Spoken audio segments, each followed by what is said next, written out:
دعا کا دروازہ کھولے رکھے لیکن باب اجابت کو بند کر دے، نیز توبہ کا دروازہ کھلا رکھے اور عفو اور بخشش کا دروازہ بند کر دے۔ یہ فرمان مولا علی علیہ السلام کا نہج البلاغہ کی حکمت نمبر 435 ہے۔ برائیوں کو چھپانے والا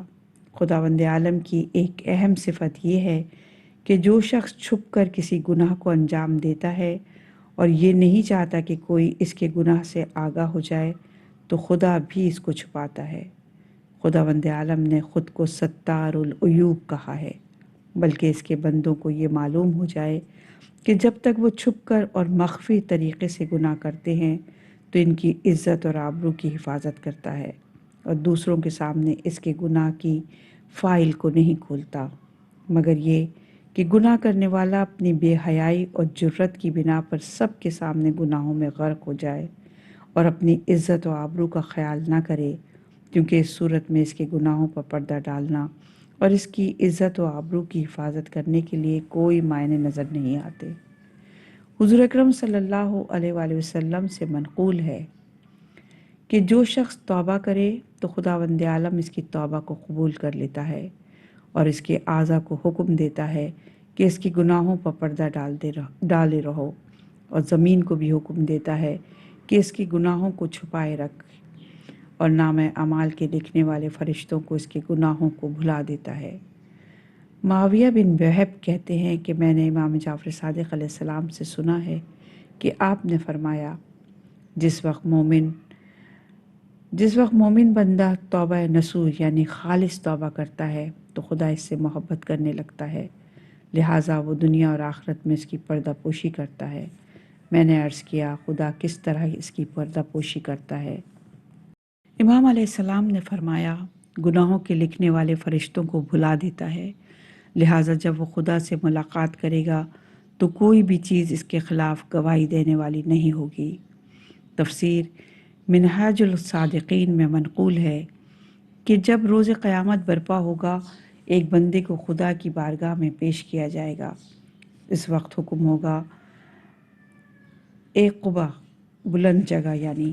بنایا جائے اور اس پر بندے کو لایا جائے۔ اس کے بعد خداوند عالم اس سے خطاب فرمائے گا، اے میرے بندے، تو نے میری نعمتوں کو گناہوں میں خرچ کیا، اور جیسے جیسے میں نعمتوں میں اضافہ کرتا چلا گیا تو بھی گناہوں میں اضافہ کرتا رہا۔ اس وقت اس بندے کا شرمندگی کی وجہ سے سر جھک جائے گا۔ اس وقت خطاب ہوگا، اے میرے بندے، اپنے سر کو اوپر اٹھا لے، جس وقت تو گناہ کرتا تھا میں تیرے گناہوں کو معاف کر دیتا تھا۔ اس وقت ایک دوسرے بندے کو لایا جائے گا اور اس پر بھی لعنت و ملامت کی جائے گی، اس کا سر بھی شرمندگی سے جھک جائے گا اور رونے لگے گا۔ اس وقت خطاب ہوگا، اے میرے بندے، جس وقت تو گناہ کرتا تھا اور ہنستا تھا، تجھے میں نے اس وقت شرمندہ نہ کیا، آج جب کہ تو گناہ بھی کر رہا ہے اور گریہ وزاری کر رہا ہے، کس طرح تجھے عذاب کروں اور تجھے رسوا کروں؟ جا، میں نے تجھے بخش دیا اور جنت میں داخل ہونے کی اجازت دے دی۔ برائیوں کو نیکیوں میں بدلنے والا خداوند عالم کی ایک صفت یہ بھی ہے کہ جب انسان اپنے گناہوں سے توبہ کر لیتا ہے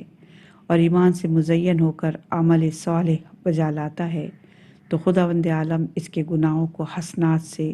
اور برائیوں کو نیکیوں سے بدل دیتا ہے، چنانچہ ارشاد الہی ہوتا ہے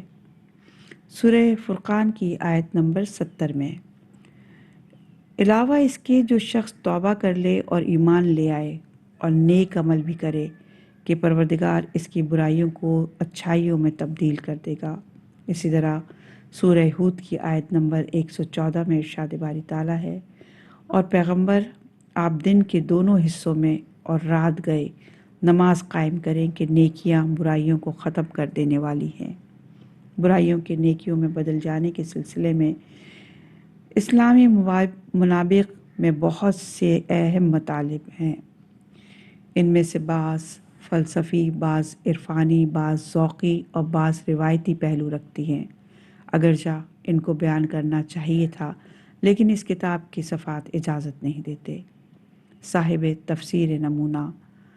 حضرت آیت اللہ مکارم شیرازی کہتے ہیں برائیوں کے نیکیوں میں تبدیل کیے جانے کے سلسلے میں چند تفسیریں ہیں جن میں سے ہر ایک کو قبول کیا جا سکتا ہے۔ نمبر 1، جس وقت انسان توبہ کرتا ہے اور خدا پر اپنے ایمان کو مضبوط کرتا ہے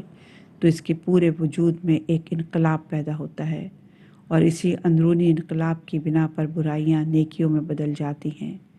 اگر اس نے کسی کو قتل کیا ہے تو پھر وہ آئندہ مظلوموں کے دفاع اور ظالم سے مقابلے کے لیے کھڑا ہو جاتا ہے، اور اگر زناکار تھا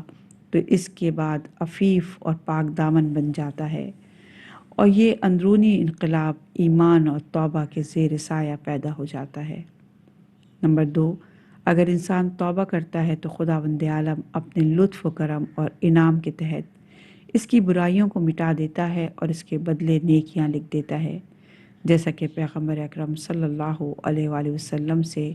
جناب ابوذر نے روایت کی ہے کہ جب روز قیامت بعض لوگوں کو محشر میں حاصل کیا جائے گا، حکم خدا ہوگا اس شخص کے گناہان صغیرہ کو دکھا دیا جائے اور گناہان کبیرہ کو چھپا لیا جائے۔ اس سے کہا جائے گا تو نے فلاں وقت فلاں گناہ صغیرہ انجام دیا تھا، اور وہ اس کو قبول کرے گا، لیکن گناہان کبیرہ کی وجہ سے اس کے دل میں خوف و ہراس سے لرزہ طاری ہو جائے گا۔ اس موقع پر خداوند عالم اپنے لطف و کرم کی بنا پر حکم دے گا کہ اس کی برائیوں کے بدلے نیکیاں لکھ دی جائیں۔ اس وقت وہ بندہ عرض کرے گا پروردگار، میں نے بہت بڑے بڑے گناہ بھی انجام دیے تھے لیکن اب ان کو نہیں دیکھ رہا ہوں۔ جناب ابوذر کہتے ہیں کہ اس وقت پیغمبر اکرم صلی اللہ علیہ وآلہ وسلم مسکرائے اور آپ کے دندان مبارک ظاہر ہوئے۔ اس کے بعد سورہ فرقان کی آیت نمبر 17 ارشاد ہوئی، پروردگار اس کی برائیوں کو اچھائیوں میں تبدیل کر دے، پروردگار اس کی برائیوں کو اچھائیوں میں تبدیل کر دے۔ نمبر 3، برائیوں سے مراد خود وہ برائیاں نہ ہوں جن کو انسان انجام دیتا ہے، بلکہ ان کے برے آثار مراد ہوں جو انسان کے جسم اور روح میں رچ بس جاتے ہیں۔ جس وقت انسان توبہ کرتا ہے اور اپنے ایمان کو مستحکم کرتا ہے تو برائیوں کے برے آثار اس کے جسم اور روح سے دھل جاتے ہیں اور نیک آثار میں تبدیل ہو جاتے ہیں۔ برائیوں کے حسنات اور نیکیوں میں بدل جانے کا یہی مطلب ہے۔ دعا کا اگلا جملہ صفحہ نمبر 281۔ بسم اللہ الرحمن الرحیم، لا الہ الا انت سبحانک و بحمدک، تو وحدہ لا شریک، پاکیزہ صفات اور قابل حمد ہے۔ کلمہ توحید یعنی لا الہ الا انت کو تحلیل کہا جاتا ہے، اور سبحانک سے مراد تسبیح ہے اور بحمدک سے مراد حمد خدا ہے۔ جو شخص اپنی زبان سے تسبیح و تحلیل کرتا ہے، دل کی گہرائیوں سے سچے دل سے اس کا اقرار کرتا ہے، اس میں اخلاص سے کام لیتا ہے، نیز عملی میدان میں دوسرے معبود کی نفی کرتا ہے، تو ایسا ہی شخص موحد اور خدا پرست ہے، نیز خداوند عالم کی امان میں ہے اور اس پر دنیا اور آخرت کی ذلت یقیناً حرام ہے۔ ایسا ہی شخص روز قیامت جنت الفردوس کا ساکن اور محبوب خدا ہے، نیز انبیاء علیہ السلام، صدیقین اور شہدائے کرام کی ہم نشینی کی صلاحیت رکھتا ہے۔ انسان کے اندر تحلیل کی حقیقت اس وقت جلوہ نما ہوتی ہے جب وہ قرآن و اہل بیت علیہ السلام کی تعلیمات پر عمل کرتے ہوئے خداوند عالم کے اسماء حسنی اور صفات عالیہ کی معرفت حاصل کرے اور اپنے دامن کو گناہوں کی کثافت اور گندگی سے محفوظ رکھے اور خداوند عالم کی واجب کردہ وظائف کو صدق دل اور خلوص نیت کے ساتھ انجام دے، نیز حتی الامکان خلق خدا کی خدمت میں کوشاں رہے۔ جی ہاں، اگر انسان اس راستے کو اپناتے ہوئے آگے بڑھے تو اس کے پورے وجود سے یہ آواز نکلے گی، یقیناً آگاہ ہو جاؤ کہ خدا کے علاوہ ہر چیز باطل ہے اور لا محالہ ہر نعمت کا زوال ہے۔ جب انسان دل کی آنکھوں سے اپنے پروردگار عالم کے